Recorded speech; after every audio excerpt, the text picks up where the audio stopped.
So hello everyone, today's topic is continuation of the cholinergic drugs. Okay, last class we have seen the mediators and the cholinergic drugs. Okay, so today it is the continuation of the cholinergic drugs. So coming to classification, so these are the drugs which produces action similar to that of acetylcholine either by directly interacting with the cholinergic receptors or by increasing availability of the acetylcholine at these sites. Okay, that is either by anticholinesterases. Okay, so cholinergic agonist means so they will act towards the cholinergic drugs or cholinergic receptors, and anticholinesterases means so these are the drugs which will block the hydrolysis of acetylcholine. Okay, so that the acetylcholine will be present on the receptor site for a longer time. Okay, so two category, cholinergic agonist and anticholinesterases. Okay, so coming to cholinergic agonist, so again it is classified into choline esters and alkaloids.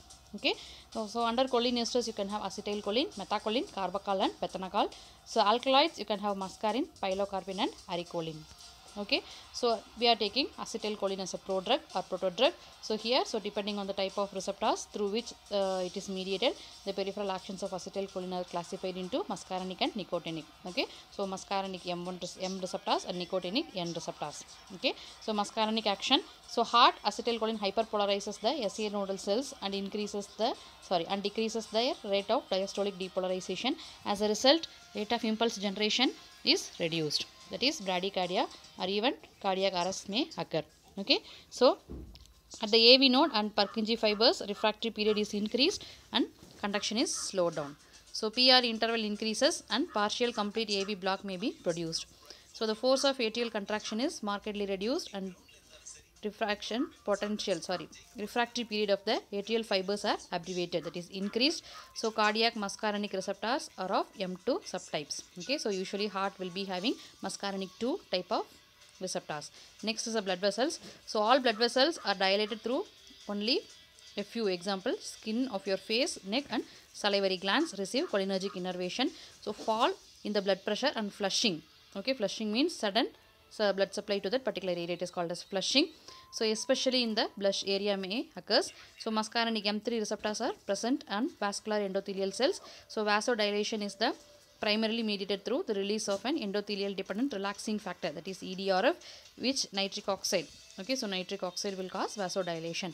So the PLC, phospholipase, inositol triphosphate and diacyl glycerol pathway activates the endothelial nitric oxide synthase through the calcium calmodulin mechanism.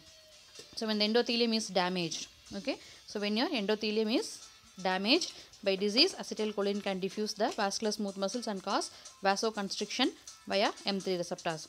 So stimulation of the cholinergic nerves to the penis cause erection by releasing the nitric oxide and dilating the cavernosal blood vessels through M3 receptors. So this is how your penis will be erected. So however, this response is minimal with injected cholinomimetic drugs.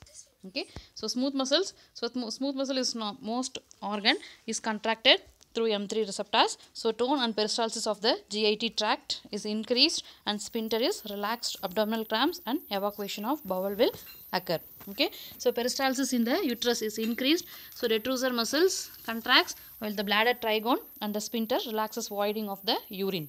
Okay, so bronchial muscles constricts. Asthmatics are highly sensitive to bronchospasm, dyspnea, difficulty in breathing, precipitation of bronchial asthma attack. Okay, so glands, secretion from all parasympathetically innervated glands is increased via M3 and M2 receptors. Sweating, salivation, lacrimation will be increased. So tracheobronchial and gastric secretion will also be increased. Okay, so there will be disturbances on your respiratory tract. So effect on pancreatic and intestinal glands are not marked. Okay, so secretion of milk and bile is also not affected. So eye, contraction of circular muscles of the eye will cause miosis. So contraction of ciliary muscle spasm and accommodation. So increased outflow facility. So reduction in the intraocular tension, especially in glaucoma. Okay, so nicotinic action. So autonomic ganglia, both sympathetic and parasympathetic ganglia, it is stimulated. So this affects us manifested at higher doses. So high doses of acetylcholine gives after atropine cause tachycardia and rise in blood pressure due to stimulation of sympathetic ganglia and release of catecholamines. So skeletal muscles, iontophoretic application of ACH to muscle end plates. So that is the you can have this electrode application. Okay, causes contraction of the fibers. So intraatrial injection of the high doses can cause twitching and fasciculations, but IV injections is generally without any effect. Okay. CNS action. So ACH injected IV does not penetrate blood-brain barrier and not central effects are seen.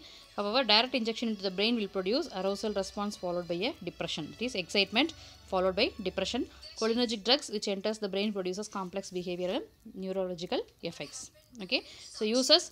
So choline esters are rarely, if ever, clinically used. So acetylcholine is not used because of evanescent and non-selective action. So this will produce overall effect, so that it is having more side effects. So it is used for a, it is not used for a selective purpose. So methacholine was occasionally used to terminate the paroxysmal supraventricular tachycardia, but it's obsolete now. It is not used now.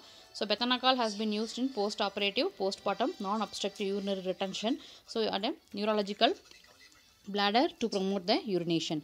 It can afford symptomatic relief if the congenital megacolon and gastroesophageal reflex, but is rarely used for this. So side effects are prominent. You can have belching. Belching means distension of your abdomen, colic, pain in your colic region, involuntary urination or defecation, flushing, sweating, fall in blood pressure and bronchospasm. Okay, it can aggravate the asthma. Okay, so this is about cholinergic agonist. Okay, so remaining the acetylcholine esterases we can see in the next class. Take care. Bye bye.